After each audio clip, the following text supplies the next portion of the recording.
What's up, bitches? Let's talk about crime.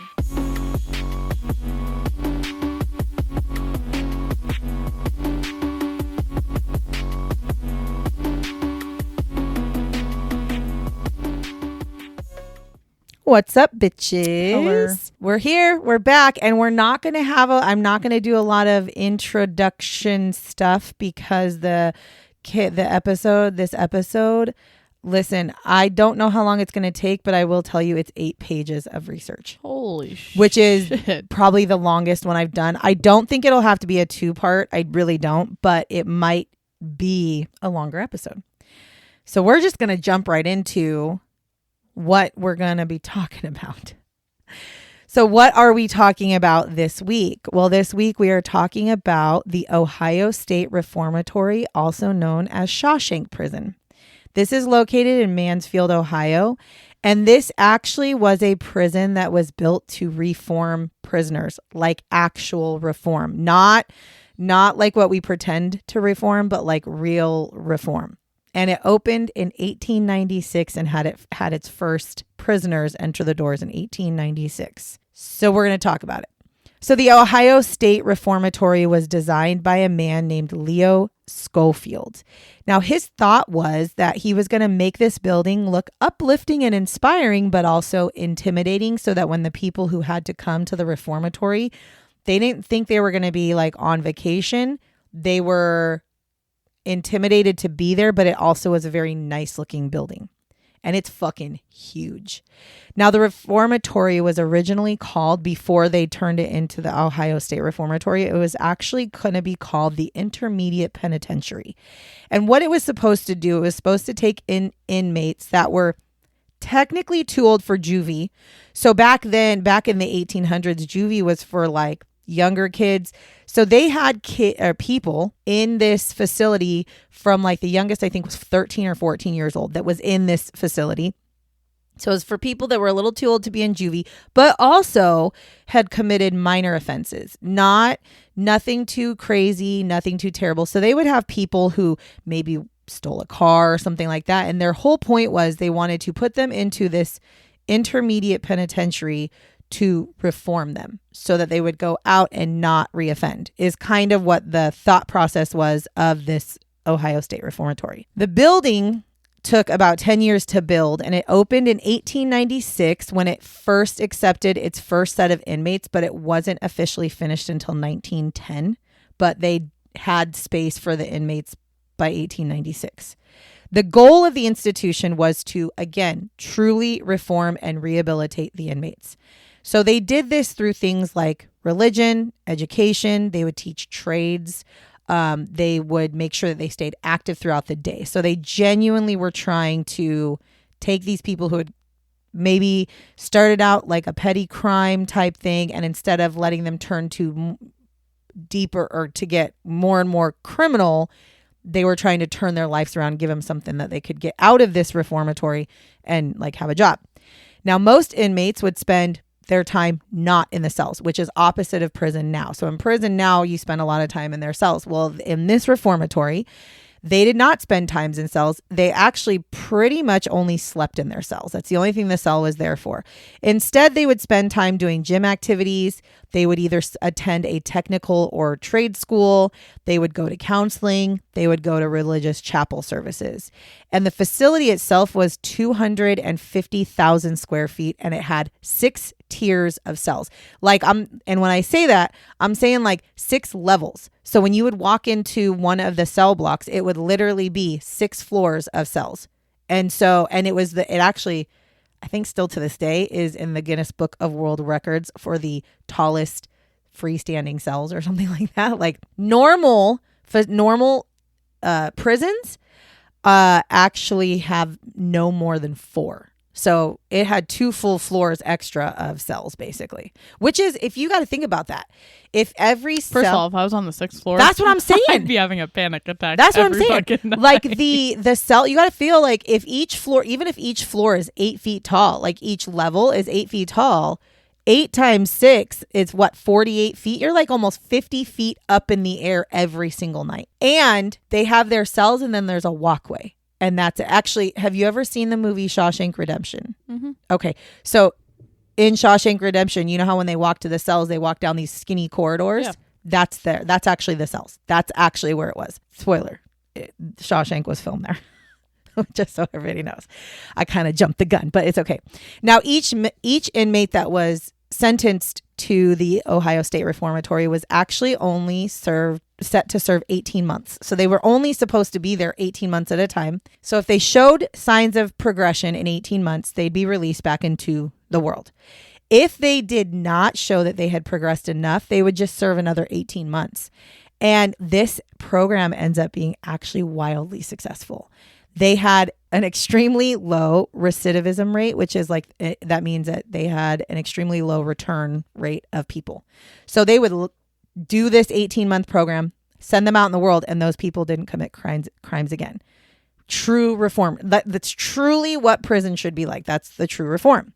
Now, in 1930, there was a big fire at the Ohio State Penitentiary. So like the prison. And it burned like almost the whole building to the ground. This makes it to where they need to house the prisoners from the Ohio State Penitentiary. And they end up taking some of the inmates, most of them, and bringing them to the reformatory because, again, the reformatory is huge. So they're like, well, I'm sure you have room. And it's already built to be a prison, but not a prison. It's built to be a reformatory prison. What this ends up doing is this ends up forcing the younger men that were in this, because again, a lot of the people in this facility were like 14 to like 20 years old. They're not like these older people. They're just kids that are just living their life. It forces them to be housed with older men who also are serious criminals and murderers. So the thing that sucks about that is you literally have these younger men who are in prison for petty crimes and for minor crimes, and they're now being housed and neighbored and put into cells with murderers and serious criminal offenders, which is one of the problems that I personally have with prisons today. Is that's exactly what you do.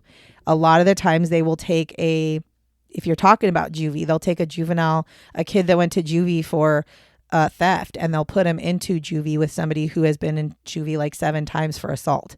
Well, when you put those two together, they learn from each other. It's not healthy. And so that's what they did.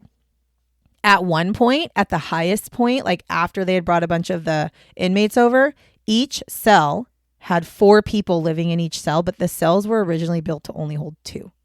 So they had 4 people living in a cell built for 2. And again, remember, these are like little, like 8x8 or 6x8 cells or whatever. They're very small. And again, these are full grown men who are murderers that are being housed with 16, 18, 20-year-old petty theft or minor offense criminals all in one cell. At the highest point, there were roughly 3,000 inmates in the reformatory at one time. And the reformatory was built to hold 1,000. So they had 2,000 extra inmates because the Ohio State Penitentiary had burned down, and they didn't have anywhere to put the prisoners. They had to put them somewhere.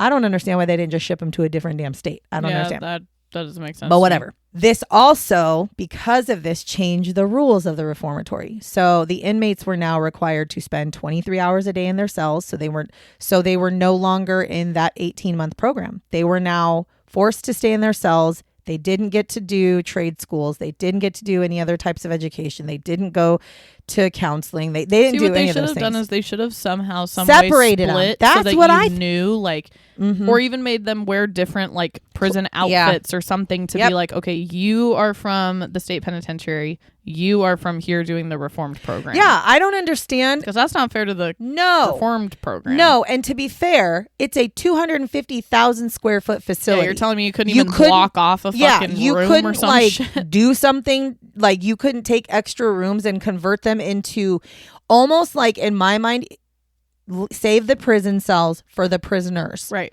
And then take other parts of the facility and turn them almost into bunk houses where these kids who are there for 18 months doing this program that is supposedly a really good reformatory. Well, because you're also going to have extra staff because all the staff from the state penitentiary is going to come over and they can take care of those guys. And you would think, but it's kind of crazy. Easier solutions, but apparently not back then. Yeah. So anyway, so now this reformatory is really no longer Ohio State Reformatory. It's now a prison. Yeah. So now they've turned this prison into basically, it's almost like a fucking maximum security prison at this point. And that was never the intention. The guy who designed it, that was never his intention. And so it kind of falls off what it's supposed to be. Now, during this time, so again, we're in 1930s. It was finished in 1910. So at this point, the prison's around 20, 25 years old, right? But it is like the most horrendous living conditions. It's full of, the prison itself is full of rats, bugs, gross things, to the point where the inmates were actually shoving things in all the crevices in the cells to try to stop the bugs and shit from coming in while they're sleeping. They would even shove their sheets and shit in the toilet, so because things were coming out of the toilet. Like, that's how bad of living conditions it was. There was also no heating and no air conditioning, obviously, but there was no heating. So in the winter, when it was like fucking below freezing, it was dead ass cold in there. They had, body heat was all they had to keep themselves warm. And so the living conditions of that place were horrendous. Now, I don't know why they were, because if this was supposed to be a reformatory place, I don't know why it was so shitty. Maybe it's because the cells were not used originally for keeping them in there all the time, so they'd only sleep in there. But you would think that they would made it better. But it also could just be. Unless you said the rules changed, though. Maybe I was just going to say. Maybe they had like fires or some shit that they would do. Okay, maybe not fires, but like things to keep them warm. They did. Okay, so they probably had fires to keep them warm because, again, it's a reform program. But as soon as you bring high-profile criminals into the fucking facility, they're going to be like, well, they changed things, but do you know what they did? Hazard? They would light things on fire in their cells too, though. The four men would light shit on fire so that they could stay warm. They would. That's how they would keep warm. But it is, you're right. The rules changed. The dynamic of the prison changed. No, I don't know how they got matches, but they absolutely did. That's one of the things. I was looking at you like the four men. Who the fuck are you? The four guy, because there was 4 people in a cell, not 2. So after the I was like, who the fuck are these 4 men? The 4 people that were in the cells would find things to light on fire. So by the early 1960s, so we're jumping forward about 30 years, the state actually ends up taking away the funding for the reformatory and converting the reformatory into a maximum security prison.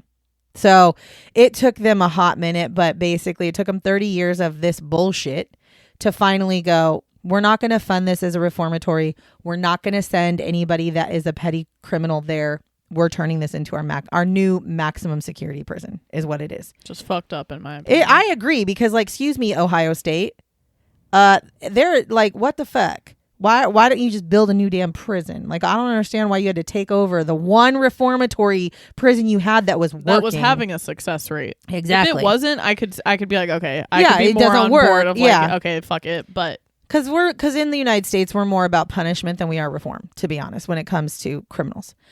So they converted into a maximum security prison. And again, must really make this clear, that was never the intent of the building. The building was not built to be a maximum security prison. It was built to be a reformatory school. Like, not school, but a reformatory prison. Yes. Program.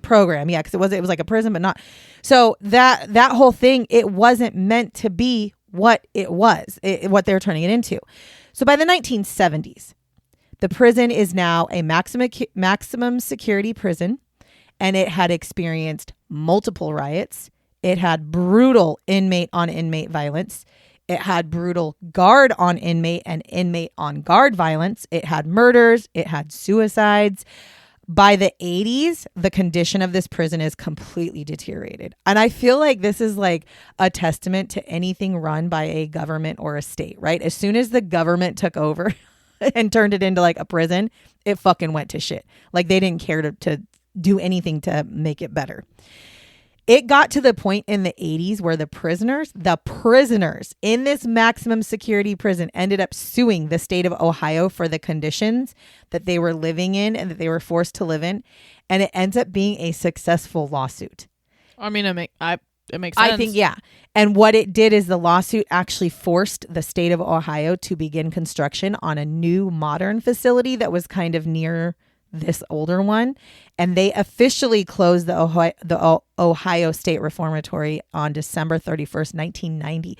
So it was almost 100 years old, that building, but it wasn't upkept. Like, it wasn't kept up, right? So it was deteriorating. There was no money or funding going into keeping it up and running.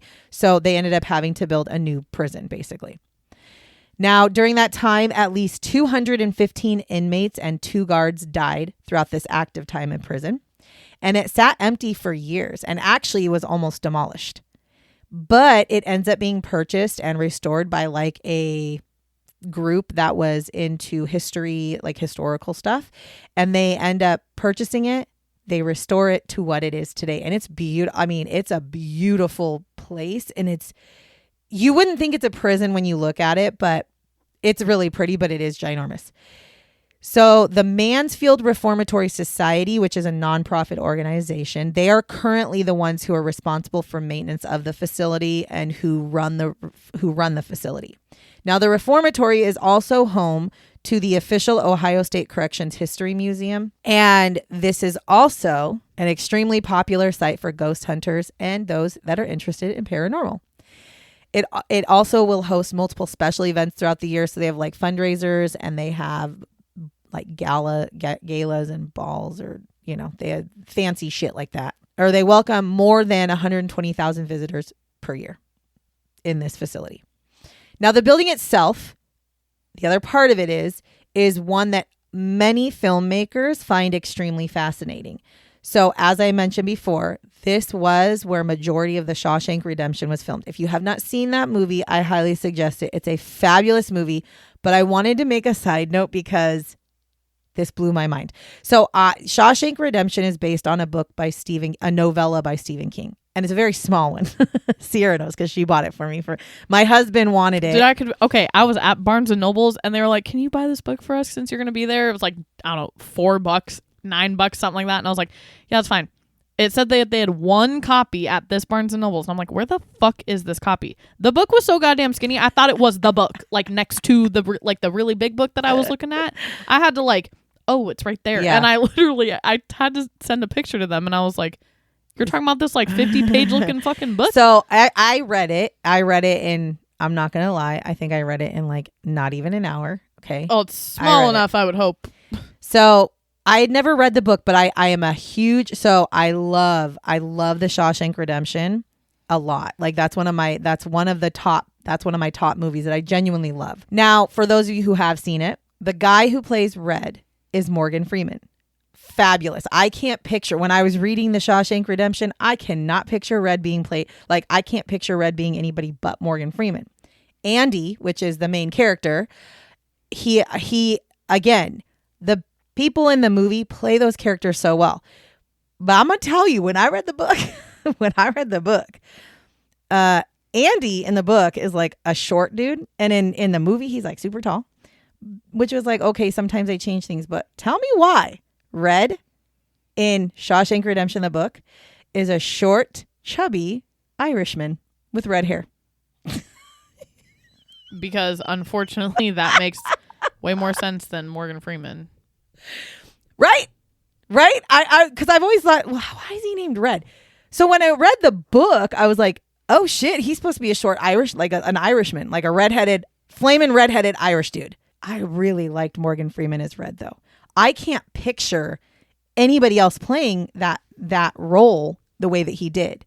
So I can actually see that in my mind. I'm sitting here going, well, if they did any sort of casting, which you're not casting against fucking Morgan Freeman. They probably reached out to him and said, hey, you want to be in this movie? But if you did do any casting for this, I can't imagine in my head any Irish person that's a movie star. Even if you slap a red wig on any person who could play an Irishman, could not have played that role as good as Morgan Freeman. Morgan Freeman made that role. I'm not kidding. But I wanted to note that is not what read in the book. That is not read in the book. But they don't base this on the book. They base, like, they have areas that you can see that were where the filming of Shawshank was, and they base everything off of the movie. So if you haven't seen Shawshank Redemption, I completely 100% recommend it. And if you watch it, The prison scenes, all the prison scenes and good chunks of the movie were all filmed on the property of the Ohio Mansfield, the Ohio Reformatory, Ohio State Reformatory. But that's not the only movie that's been filmed there. They've also filmed a movie called Harry and Walter Go to New York. They've filmed Tango and Cash. They filmed Air Force One. They filmed Escape Plan. They filmed The Extractors, and they filmed Judas and the Black Messiah. So I've literally never heard of any of those. I've heard of Air Force One, and I've heard of The Extractors and Tango and Cash. I've never seen them, but I've heard of them. And it's not like it's not like Schindler's List where the whole almost like I think it said like 60% of the movie was filmed there. So it's not like they're all filmed. Shawshank Redemption. What did I say? Schindler's List. I always because Schindler's List is my other favorite movie. So okay, no, Shawshank Redemption. I don't think Shawshank Redemption was like 60% was filmed there. So it's a good chunk of it. Whereas these other ones, I think it's like snippets and pieces, and it may not even be the prison part. It could be another part of the property that they're filming on. In particular, Shawshank Redemption had such an impact on the facility that it offers tours. Now, the tours, you can actually do a shooting location tour with what's called the Hollywood Meets History Tour. And you basically get to walk through the places inside the prison where they filmed Shawshank Redemption. And there's like, I think you can even get pictures taken in certain areas that are kind of so like basically, Shawshank. if you're somebody who's a fan of the movie, Right. that would be a good tour for you. So for me, I was thinking as I started my research, I was like, yeah, this is on my bucket list. By the end of this, I'm like, nah, not so much. Not so much. We'll get there. Or the one that I would want to do is you can hop on the Shawshank bus tour. Now, the Shawshank bus tour takes you, not only do you get to go through the facility in Ohio State Reformatory where they filmed, but then they drive you on the bus. And I believe the bus is kind of like the bus they use in Shawshank, which is kind of fucking cool, to other locations in the area in Mansfield that they also filmed. So it's like a whole thing. I thought that would be kind of cool. But now, though, for those of you that are more daring, like Sierra and probably my son, this reformatory is known for being one of America's most haunted places. Hell yes. They have multiple options. Well, you said there were 250 fucking prisoners that died and 2 guards, so I would think it would be. Multiple options to visit and tour. So they have a ghost walk. Now, this is where you walk through the most active paranormal locations in the prison. They have a mini ghost hunt, which is where you walk through the cell blocks, the attic, the chapel, the solitary confinement area, and the administration building in the dark. Okay, I don't know about that. Honestly, what got me wasn't even necessarily the dark. It was the attic. I don't know if I could go to the attic.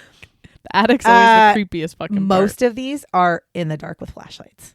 That's the other thing about them. Great. Because part of the reason that is because the inside of the prison, I don't actually think they have electricity on the inside of the prison. So you are free to walk through the prison, but it's very dark. I was reading somebody's review of it, and they said, we went at like 2:00 in the afternoon. It was dark as shit inside. Which imagine living there. Like, imagine living your life there. I mean, I could probably do it if I knew that when I stepped outside, it was light again. Yeah, I don't know. If it was dark when I stepped outside, I don't know if I could do that. You can also do a public ghost hunt, which is, again, a lights out investigation of the reformatory, but in a group setting. Okay, see, that'd be a little bit better. Yeah, you can do Because then I would be like, there's fucking people. haunting. I'm going to push you forward. You can do private paranormal investigator, which is where you explore the facility with a small group of people. And depending on your groups, like if it's 5 of you, it's this much. If it's 30 of you, you can go up to like, I think a group of 30. But you also have like a guided person who brings you through. So you investigate together. Or you can do the frights and lights, which is where you watch a movie within the facility in a semi-haunted room in the dark. And then after the movie's over, it's a scary movie. You grab a flashlight and you walk through the reformatory with a flashlight, and it's nighttime. That would be your son. They do also. This is kind of cool. They don't just have like a normal tour. No, they don't. Like, that's that's the Shawshank one. But I don't want the Hollywood shit. I just want to walk through the fucking prison. Oh yeah. No, you can. That's the ghost walk. You just walk through the most active paranormal locations in the prison. So you just get to go. In the dark. They're all going to be dark, I think. Now, they also do have 2 escape rooms inside the reformatory as well, which freaks me the fuck out because I saw pictures of them. They're freaking, and they're building a 3rd one. So there's that too. So you could do that as well. Now we're going to get into the deaths and maybe why it's haunted. Okay. So the documented known deaths are a 22-year-old man named James Lockhart. Now, James Lockhart had a 15-year sentence in prison, and he got a parole hearing, and he was denied in his parole hearing. And he was so upset that he had to stay in prison, and he couldn't fathom the idea of staying in prison, that he lit himself on fire in his cell and burned to death. The inmates in his cell block and in his cell said that they could never get his screams out of their brain, like out of their mind, ever. And the smell of him dying, burning. So I don't know who in their right mind thinks burning themselves alive is the best way to go. I mean, listen, desperate times call for desperate measures, I guess. Bro, it was 6 stories high. You could have jumped. You can't. They're in prison. They're in cells. You got the 1 hour. There's a fence. So where you would where there's like a balcony, railings to like look down over something. Yeah. They are fenced from floor to ceiling. So you can't jump over. Even it's all fenced in. You couldn't jump over. So you can actually see and experience this specific cell. You can probably hear the screams. And they say that it is haunted. Like if you go into that cell, you can feel things, you can hear things, and it's eerie as fuck. There was also an 18-year-old whose name was Larry Harmer, and he had been sentenced a 1 to 5 year sentence, because that's sometimes how they do it. And he ends up hanging himself from his bed with his sheets in his cell. And then there's another time that an inmate was with another inmate who they were in the barber shop, like getting haircuts and shit. But one of the inmates did not make it out because the other inmate slit his throat while he was in the barber shop chair, which made me think of Sweeney Todd. Have you ever seen it? I've never seen Sweeney Todd, but I've heard of Sweeney Todd. You should watch it. Honestly, because you like Johnny Depp like I do, you should watch it. It's a fucking grotesque ass movie, but I've watched it twice. Because dad and I, like a musical too. It's a musical / horror, like gore / fucking weird. Probably great because it's a good. I mean, it's good. It's gross as fuck. I'm not gonna lie, but it takes a lot to gross me out. Though. But I think you would enjoy it. You should watch it. But that's what it made me think of was the Sweeney Todd. But so there's a barbershop in there with the barbershop chair and stuff that supposedly is also haunted. Now, most of the 215 inmates who had died in the facility are actually buried in the cemetery behind the building. So they have a cemetery behind the actual reformatory. Has nobody seen Supernatural? That's part of your problem. You got to get rid of the fucking bodies. You got to burn the bodies and then the spirits go away. Nobody's ever seen Supernatural? The fuck? Come on. Now, here's the thing. I understand that these guys were in jail for, they were in prison. I get it. Okay. All of the ones who are buried in the cemetery, they're all buried with their prison numbers, not their names, which I find kind of sad because some of the people who died in that prison were not murderers. Some of them were people who were only in jail for 1 year and got killed by other inmates or killed by guards or, whatever. And instead of giving them... That's part of the problem. Their name. Yeah, they dehumanized them to numbers. They weren't able to find peace, which means they weren't able to let go. Listen, I'm going to say something, and I know it's going to be controversial, but I don't give a shit. In my opinion, when I read that, the one thing that stuck out to me is, so in this prison, I know in prison they all have prison numbers. I get that. But when they died, you thought so little of them that you used their prison numbers instead of their name, which, by the way, is easy to find. It's attached to their fucking file where their name is. That's very much Holocaust shit. That is exactly why they were able to do the shit they did to and have the people living conditions that they had in Holocaust, because instead of treating them and looking at them as humans, they looked at them they were dehumanized, just numbers. And that's what they did in this prison, which is also why I think they were allowed to, I think that's why they were able to have them live in such horrid conditions and all those things. It's very much, to me, I sit there and I'm like, it's very much Holocaust. Yes, they're bad people. I understand that Holocaust is not bad people.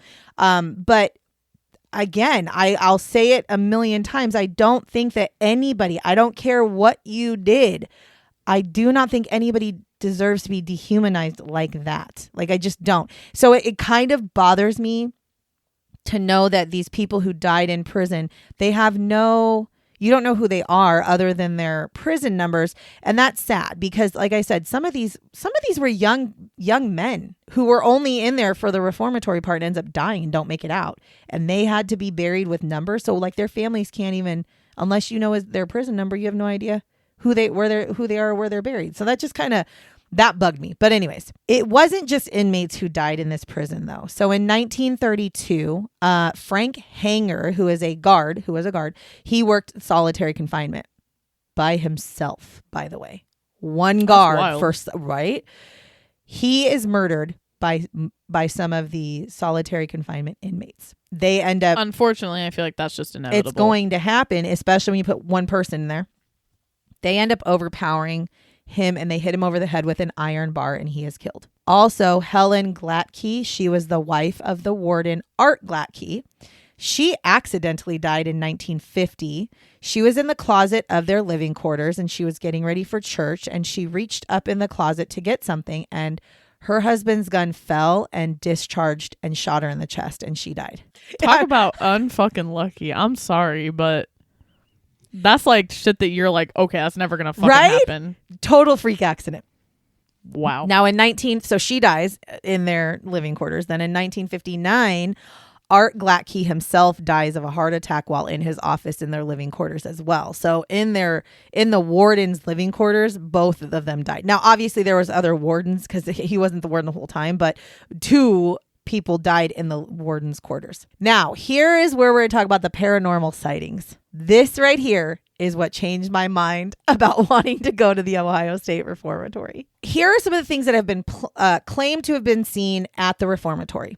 Shadowy figures walking the halls, some shadowy figures peeking out underneath cells, disembodied voices, orbs of light, the sounds of keys rattling, which made me think of Alcatraz. I'm fucking I was like, telling you, man. No, I'm serious. Because after I read that, I was like, yeah, because the keys were the thing that drew my attention to the guy because we were in Alcatraz with all these people outside. Keys were loud. And they were so loud. Like it was almost like, honestly, like this is gonna sound weird, but it was like the ocean's right fucking there. Yes. There's seagulls, there's wind, and it's everything kind of like quieted, and I could really fucking hear the keys. Me too. It was just me, my mom, and my ex-boyfriend, and your my brother. Yeah, we were the only ones that heard it. Because I even asked my grandma, who, by the way, he walked. Like literally, if he would have stepped even half a millimeter closer, he would have fucking ran into her. Well, and I said, "Oh, did you see that guy?" And she goes, "There was no guy like that." And I was like, "You're fucking bullshit." Your brother and I just were talking about this when I was telling him about this episode because he's all into the paranormal, and he said, like the guy that we saw at Alcatraz, and I go, "Oh, you saw him too?"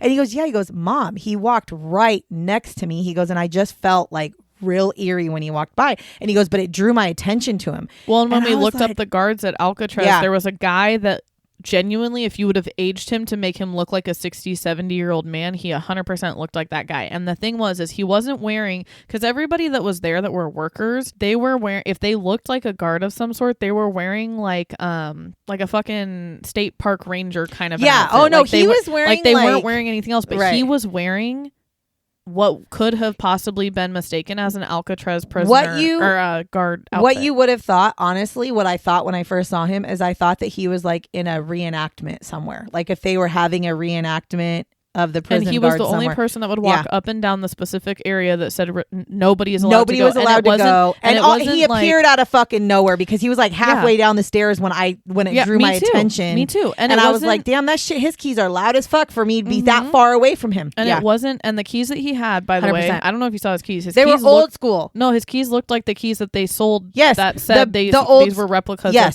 the old school, things. like old fashioned keys. And it was a ring of them, a big ring of them. The staircase that he was walking down, it didn't say like staff only entrance. No, like the stairs were blocked off.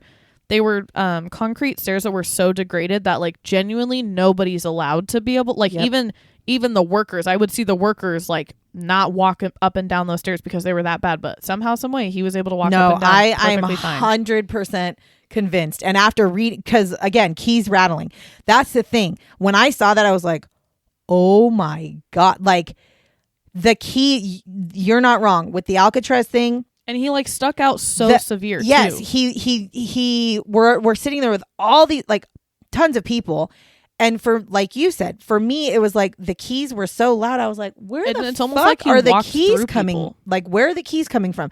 And then I saw him coming down the stairs and I kept thinking, God damn, his keys are loud. He wasn't close to us at that point. I was No. like, wow. And then he just walks, but he's walking, not smiling, looking back and forth like he's almost like he's patrolling. Like I thought it looked like he was patrolling like a fucking cell block, walking back and forth, staring back side to side, walking damn near through people. But the thing nobody's that's crazy, moving out of his way.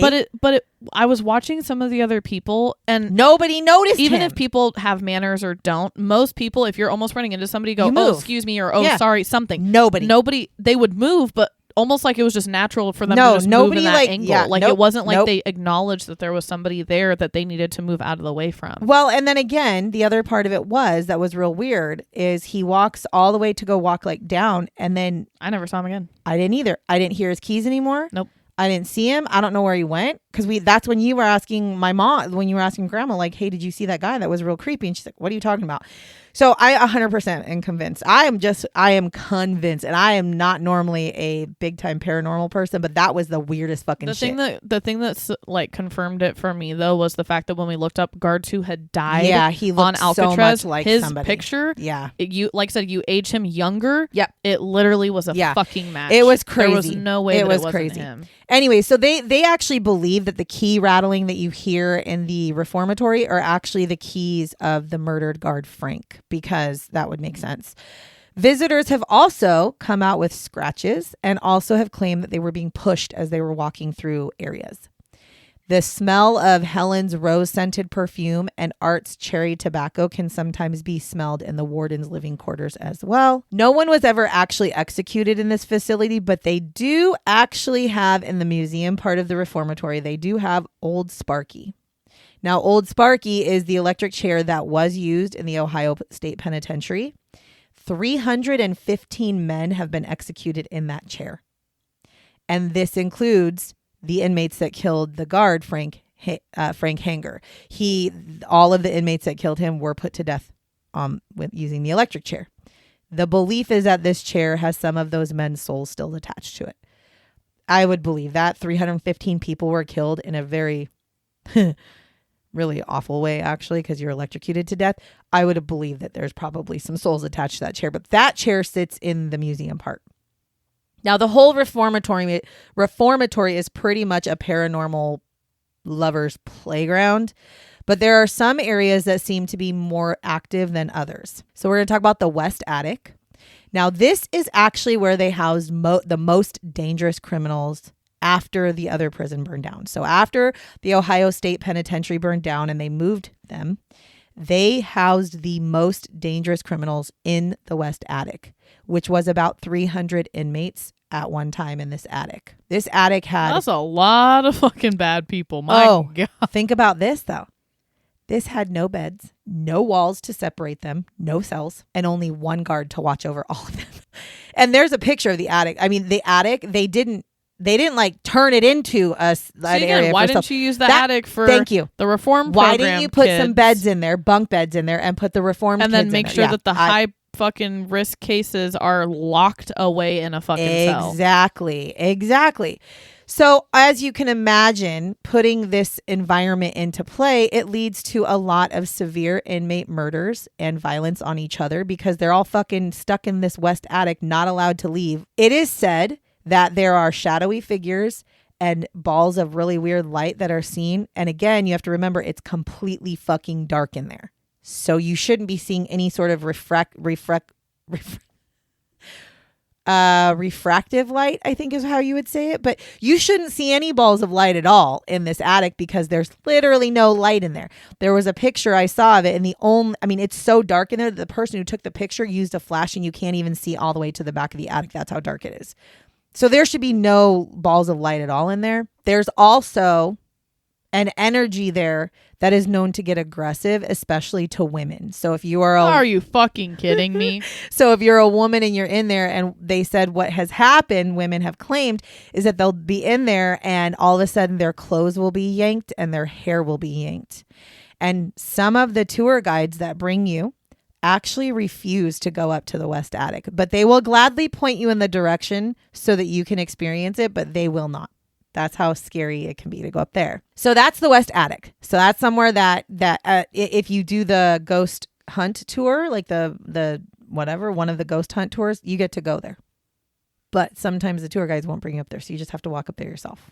Also, I feel like if you're a tour guide that's not willing to go up there, you shouldn't be allowed to do that tour, because I feel like that's a safety hazard. There was one lady that did the tour, and nobody in her tour group wanted to go up there, but she did. Oh, what the fuck? And she said she spent like half an hour up there, and she said it was so fucking eerie. And she said she didn't have any aggressive things, but she most definitely felt there was a presence there that didn't want her there. Okay, so just so you know. So obviously, to me, that means that somebody who died up there had some sort of... Well, he was the worst of the worst of the worst, so he's probably like a so fucking he probably like raped, rapist killed, or serial had killer. some women. sort Yeah, of issue 100%. with women. So another place that you would visit that's very paranormal active is the solitary confinement area. So during the time that the prison or the reformatory was a maximum security prison, there were tons of riots, right? One riot in particular ended with 120 men being put into solitary confinement. Solitary confinement was only fit to hold 20 cells, which is one person per cell.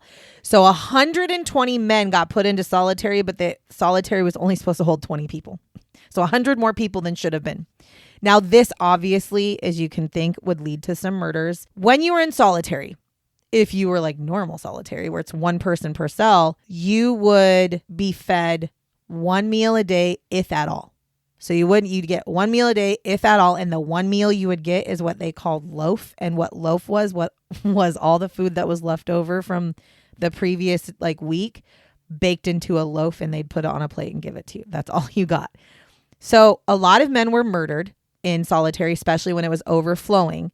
But a lot of men also starved to death in solitary. They died. There's an area that's even more active in solitary. So when you go into solitary confinement, there's like cells, like we know what solitary compared to Alcatraz, they have their solitary confinement area.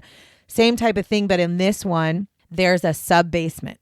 And so you climb down, and there is what they call the hole. Now, if you've seen Shawshank Redemption, Andy gets thrown in the hole. That's a real fucking place. Okay, that's a real thing. And what it is it's literally there's two of them. And it's literally two holes in the ground with grates over the top of them. And inmates would be put in there for punishment for like 72 hours, 3 days, whatever. If they did something really bad, I believe if they did something really bad, as far as, I don't know why they wouldn't be put in solitary first, or maybe they did something bad in solitary, but they would be put into hole as a punishment. And in the hole area, 2 men specifically died because it was raining and the holes filled up with water and they drowned. Tell me that's not. That's shitty. And what kind of a guard are you? You know it's raining. One that wants the prisoners Go fucking dead. Get them. Jesus. Now, in this area where the hole is, where both of the holes are, there's also a box down there, like a big metal box, and it's called the hot box. And this box is set right next to the boiler, so it stays really warm. And it was always, the inside of the box was always kept to above 90 degrees. Now, I know they didn't have heat in the prison. They still had heat in other areas, so that's where the boiler was for like other places, not the prison, right? Like the warden's quarters and shit, and like where the security, or the, not security guards, corrections officers would live. So the inside of this box was always 90 degrees or more, and they actually would put inmates in there for punishment. Could you imagine being stuffed in a box and then also have it be like 98 degrees the whole time? No, I mean, I don't think I could breathe. Would die. So their reasoning for it is they said that the heat would make the inmates lethargic, and that way they couldn't fight. So they would put them in there for whatever reason, but to take... I mean, unfortunately, I see what they're getting at. I can too, but what the fuck? And they even said like... You can also die of heat One of the exhaustion. guards even said like it takes the fight out of them. So we throw them in there, and then when they're fucking lethargic enough, we'll drag them out and go put them back in their cells. And it's like, what the fuck kind of a prison is this? Again, not reformatory, apparently. Now, the solitary area is known to be one of the most paranormal areas of the reformatory. It's the one where most people have had the most paranormal things happen. And again, this is another place where multiple employees, not just tour guides, employees refuse to go into solitary and specifically into the sub-basement where the hole is because of how active and scary it is. So some of the paranormal activities in that area include unexplained sounds of what would be like fighting or struggling or like rustling, shadowy figures, an electronic voice phenomena like a weird sounding electronic voice, disembodied voices, and women again have reported that they were groped on their bodies while they were in there. I'll punch a ghost. They fucking grope me out. I'm swinging, motherfucker. What are you gonna hit? Air? Air? I don't give a fuck. Maybe I'll smack the ghost enough to where they're like, "Oh shit, don't mess with her." Oh my god, that's funny. They would have Casper. They would feel somebody grabbing their waists, their back sides, their sides of their body. But when they look around, they are complete. Nobody's around them. So people have gone in there by themselves, feeling people grab them. Okay, first of all, that's everybody's problem. Why the fuck are you going in these places by yourself? I'm going in with another person because guess what? I start feeling somebody touch me. You're sorry. You're the sacrifice, not me.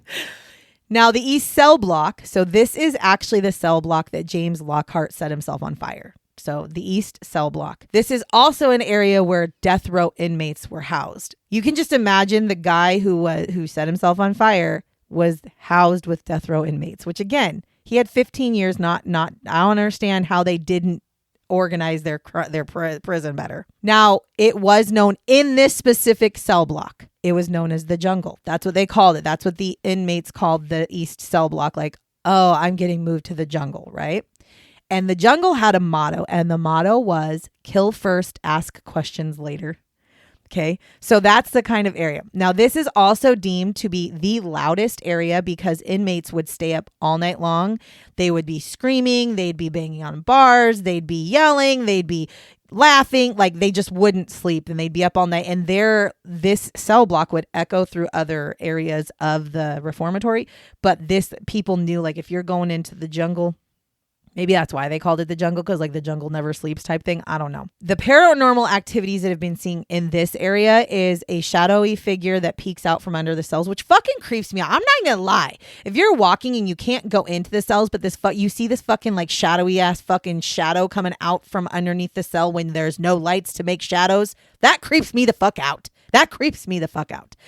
But then also, I feel like I'd be okay, but if the shadow looks at me with a fucking face, that's where I lose it. Like, I'm thinking of like Peter Pan's shadow.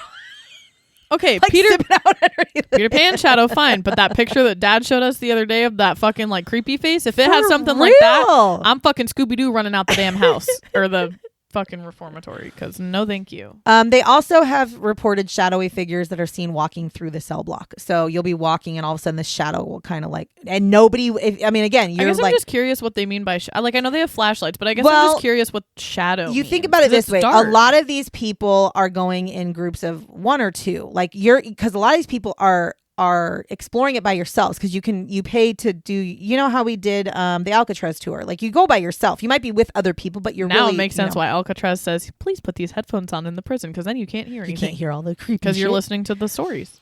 So I'm assuming what they're talking about is like you'll be walking and they have their flashlights, and I'm assuming they'll like see a shadow that kind of walks by them, but there's nothing that was there that should have made that shadow, right? So that's the East Cell Block. Then there's the East Administration Wing. Now this is the area that housed the living quarters of the warden, and it was also the place that both Helen and Art had died. And it's really nice. I saw pictures. It's really fancy. The thing is, the third floor seems to be the most paranormal activity part, though. And what's crazy is there's no explanation as to why the third floor would have even had any paranormal activity and why it would be haunted, because the third floor is actually where visitors would stay. And they would stay there to, like, if they were going to visit inmates, or if they were going to visit, like, if they were visitors of the corrections officers or of the warden. So it was like rooms. And they had a stage area where bands would play. So they'd have like get-togethers on the third floor where people would just like whatever.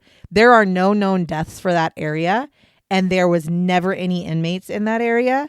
But yet, on that third floor, there are large shadowy figures seen often and crawling ones. Figures crawling. Which I'm like, no, absolutely not. If all these weren't enough, this is the one. Listen at this again. If the shadows don't have a face, I'm fine. This is the one right here. Close my eyes. This right here is the reason why I feel like I could skip this one. I don't know. See, I'd probably still go. I'd be shitting my pants the whole time. Hold on. There's one more room. And this is the room that literally changed my mind and made me go, maybe I'll pass. This is called the chair room. Just a chair room. It's creepy as fuck. It's a single chair in the middle of a fucking room with no windows. Now the thought, nobody knows what this room was for, but the thought is nobody knows it's the fucking torture room. What the fuck you talking talking about? Waterboarding. It was some really dark shit probably happened in this room because you want answers, you put them in that room. From the time that they took over this facility, this room was found with a chair in it. One single chair, no rooms. It's like a torture chamber. Seriously. Nothing else screamed torture, but that's the thought, right? It has been fucking worse than solitary. Right. And it only had one door. So like you could only go in and out one door, no windows. Strapped to a chair, nothing. And just a chair. You're fucking no.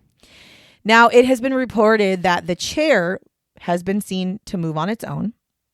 It has also been reported that if somebody moves the chair from the middle of the room, the chair will move back to the middle of the room. I'm moving the chair if we go. No, you're not, because we're not going in that room, bitch, because it's a demon. Because there have been reports of growling sounds and people being touched by something. And in particular, if you try to move the chair or sit in the chair, people are scratched and leave the facility with scratches all over their body. What the fuck? It's a fucking demon. I believe it was definitely torture, but whatever's in there fucking hates Hey, wait, people. You said 1800s, early 1900s? I bet you they performed exorcisms in there. They very well could have. And especially because this is kind of rude to say, but there was, I mean, in the beginning, it was all about religion. And no, that's what I'm saying. Like, thing. You think about it, they probably had exorcisms Exorcise in there. the demons. And then the demon just stayed. And the demon's trying to get it. And the demon, like Annabelle, is attached to the chair. I actually most definitely believe Sierra that. just solves cases left so and right, guys. There was a lady who did this, and she did go in that room by herself, and she said, while I did not attempt to sit in the chair. She said, why do people try to attempt to sit? That's what I don't fucking know. I was joking when I said I'd move the chair. Hell to the no. Like it's supposed to be historical. Don't fucking touch anything. Yeah. Don't be a bull in a china shop. For real. The fuck. For real. I mean, for real. But she said, I didn't attempt to move the chair or anything. She goes, but I was in that room for a minute. And she said, and I will tell you, I most definitely was not chased out of the room, but I was not wanted there. She said, there was a really strong presence there and I needed to leave. Whatever that means. That is the literal reason why I was like, yeah, you know what? Maybe I'll just like the pass. Boiler room is hell. And the chair is the demon. Well, and here's the thing. Would I still want to go there? I actually would. I just don't want to do none of the ghost shit. I don't even think I want to see inside the prison. I'm not going to lie. I think I just want to do the Shawshank shit and move on with my life because I'm really afraid. I'm really afraid that I'm going to go there and then some shit's going to like attach itself to me and then I'm fucked for the rest of my life. You know, like I'm not trying to get you a pastor. I'm not trying to be like that. I'm not trying to be like that. I'll call the Pope. There's no way. So anyways, the Ohio State Reformatory is deemed to be one of the most haunted places in America to this day. Now, I will make sure, and I linked the website in the show notes. So if you go back to whatever platform you're listening to us on, the very first thing you should see is a link to the Ohio State Reformatory Preservation Society. If you click that link, it will take you to their page. And on their page, it has all the information about when they're open, what kind of tours you can do, Shawshank stuff. There's also, I saw if you're looking to like go there and stay there, you can stay there. You don't stay in the prison, but there are like 2 homes that are like on the property. And I'm assuming they're maybe homes that were maybe for not like the warden, but homes for other people, or maybe they created them later in life for something. Kind of like on Alcatraz where they had Yeah, like the guards, like where the had guards- living areas. Yeah, too. and you can stay in those homes, and they're like their description of them are it's just steps away from the prison. So they're definitely there. You can stay there, but that is somewhere you can stay to be able to walk in and see it. But again, the cool parts about it is there is a museum there that is all about the Ohio State like Penitentiary Museum, which I think would be cool. Shawshank has 2 different tours you can do, which is also really cool. The other shit, no thank you. And I was on board. Honest to God, I was on board for a hot minute. Like I might do like a tour until I got to the chair room, and then I was You like, don't nah, I'm have not. to go in those rooms though. Like, no, thank you. You can skip it. No, I don't. I'll put want, my flashlight on but and I'll go. I don't want you guys going in there, because what if it's a fucking demon? And what if the demon likes you and attaches itself to you? Like, no, I'll thank say, you. Hey, Satan. No, thank you. But yeah, so, and again, it was the scratches for me. Like I can take the orbs of light. I can take the shadowy I don't know. The figures. growling might make me piss my pants. Well, that was so. Or I'd blame it on one of you fuckers. Yeah. So those to me, when you hear somebody growl, not somebody, when you hear a spirit growling, to me, growling is never a nice spirit. It's most likely either most evil of the spirits or demon. are probably not nice. True, because they're most of them. Well, I mean, not all of them, because like when we talked about the Queen Mary, yeah, that's the true. woman in white, but That's like true. No, but this is different. This is all prisoners, and one guard. One That's guard true. and all the rest are prisoners. They were there for a reason. So you're probably right. And they probably suffered horrific death, and they had horrific afterlife, and they can't. Listen, I'm not a very religious person, but all I can think about You'd be is taking the rosary in there with you, like. well, all I can think demons about. Be damned. I know it's a movie, but it's based on true things. All I can think about, because I like the Conjuring series, so all I can think about is these spirits. Basically, they're holding on to something and they're not able to let go. And I think a big part of it is because when they buried them in the cemetery, they did not give them, 1, probably a proper burial. 2, they didn't acknowledge who they are. So in turn, they're mad spirits. And because they weren't able to like let go, they're not able to move on. Yeah, your brother wants me to do the Conjuring house. He wants me to talk about it, and I refuse. I'll never go there. But No, I refuse. Because here's my thing. This was pushing it. I didn't realize there was a goddamn demon in a chair room, okay, until the end. But I'm afraid of doing the ones that are demon related, because growing up in a religious household, we didn't grow up in like this crazy religious household, but I do believe in evil. I do believe that there are demons out there. And because if you believe in one, you got to believe in the other. If you believe in hell or heaven, you got to believe in the other, right? Like you can't believe in one and not the other. And so I do believe that there are such things as demons and evil. And my fear is that I go in and I start researching, and for some reason that demon jumps through the computer and comes into my life. And I'm like, no, thank you. If that's the case, then I think one of the dogs is already fucking possessed, so it's fine.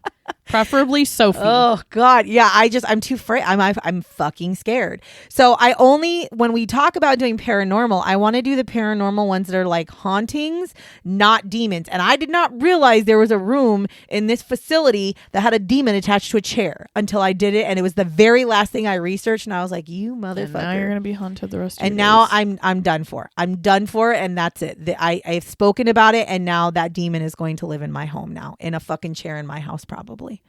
Great. Anyways, in the form of a dog. Well, you know what? At least in a form of, well, no, because that's like Cujo shit. And I don't even want to. Have you ever seen Pet Cemetery? No, thank you. Like, no, thank you. Anyways, that was the story of the Ohio State Reformatory, also nicknamed the Shawshank Prison for whatever reasons. It's definitely a place that I still, like I said, is kind of on my bucket list. I'm terrified, but I think I want to see it. If anything, just go see the museum and just see it. Because again, the property is beautiful. If you are listening to us on YouTube or any of the probably not Apple, but I feel like Apple Podcasts is the only one that doesn't show the pictures. I have a picture of the reformatory. That's what you're going to be seeing. That picture that you're looking at.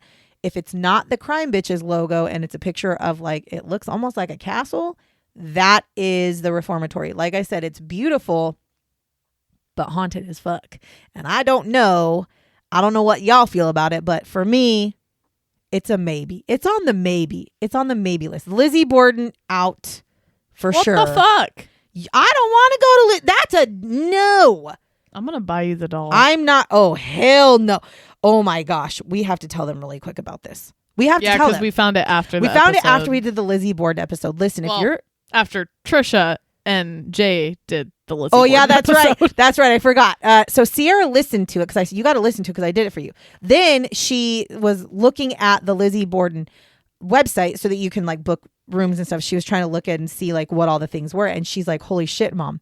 And she shows me, or she didn't show it to me. She said, there's a doll. Lily, I think. Let me look it up, but I'm she's pretty gonna sure look it up. Lily. So there's a doll that you can buy at the Lizzie Borden house that I shit you not. It sounds like it's like Elf on the Shelf, right? like it's a doll that you can place around your house. And I'm gonna keep going to this damn website and I'm gonna get haunted by her. You are. So she's looking. She goes, holy Lily the haunted doll. So you can buy Lily the haunted doll. Just look it up. That's all we're gonna say. I can't even give you the description, but I'll tell you what. Sierra looked it up and said, "Oh fuck no!" And then she turned her phone towards me, and I just about shit my stop. She's so scary. Oh my God, she just showed me her phone. It makes my heart go to my butt. And I literally... I'm going to fucking mute myself at this point.